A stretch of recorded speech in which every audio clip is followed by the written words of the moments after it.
Check out this video of what not to do in a severe thunderstorm. Definitely a bit of a trampoline alert there. I'm meteorologist Robert Speta, and let's break down our forecast for today. Happy St. Patrick's Day.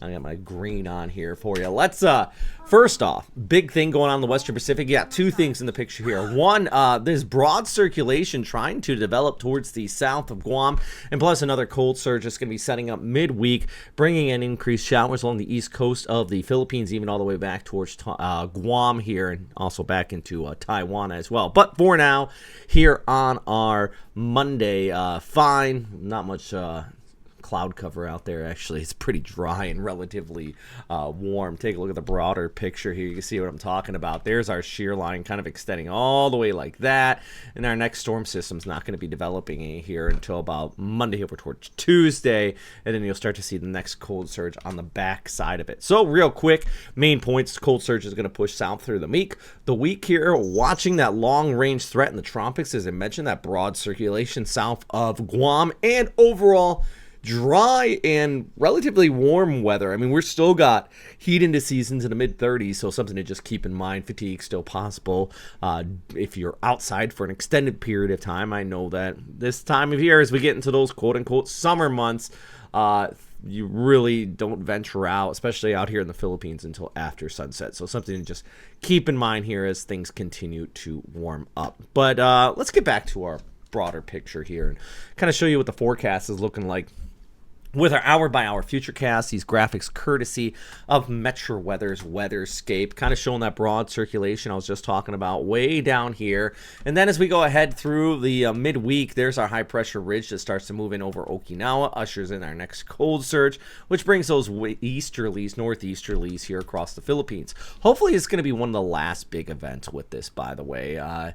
We're starting to get to that point where these cold surges are going to become less and less common. We'll really start to see the rainy season set up across Okinawa towards Taiwan, and that really kind of sets up the summer season for the Philippines. But here's a look at the broad, the waves as they move towards the south, even looking at some pretty high surf and dangerous rip currents over towards Guam, the Mariana Islands, and all across the east coast of the Philippines with this next surge through midweek. So hopefully it does bring some rainfall out here to some places that do need it. I know parts of Region 2 need it out here, all the way down towards Legazpi, and also looking at an increase in showers for places like Siargao, all the way down towards Davao by Wednesday over towards Thursday. Here's that forecast for Tuesday, though. Davao at 35 there, Cagayan de Oro at 30. Siargao out here along the east coast can be looking at a chance of some rain, while we look over towards Cebu, still on the dry side, as I mentioned at the start of the update here. You actually got some pretty decent weather here on Monday over towards Tuesday.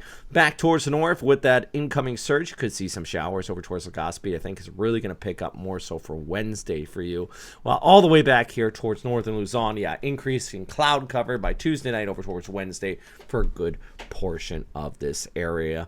And then look at Baguio, just the higher elevations. Temperatures still into the 20s, lows into the teens, and we even saw reports of frost just a few days ago at some of the higher elevations outside of the city. Kind of interesting there as well. But yeah, there's a look at Wednesday's forecast for Siargao, and then even over towards Cebu as well. Relatively dry, but a chance of rain by the end of the week.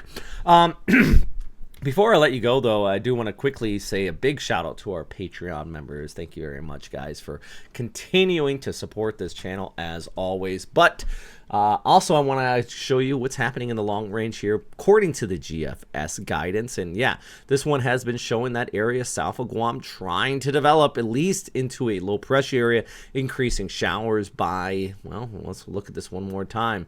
Wednesday, Thursday, Friday, Saturday, maybe early part of next week. If this does have its way, it could be a little bit interesting here. We can even switch this over towards the spaghetti plots and kind of show you what it sees by the early part of next week. A couple of circles out there. That is, you know, we got the operation on top of the ensembles. Kind of could get a bit interesting here.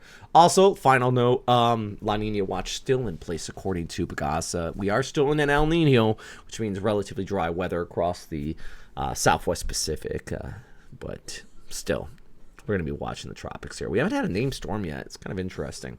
Anyways, that's all for today, guys.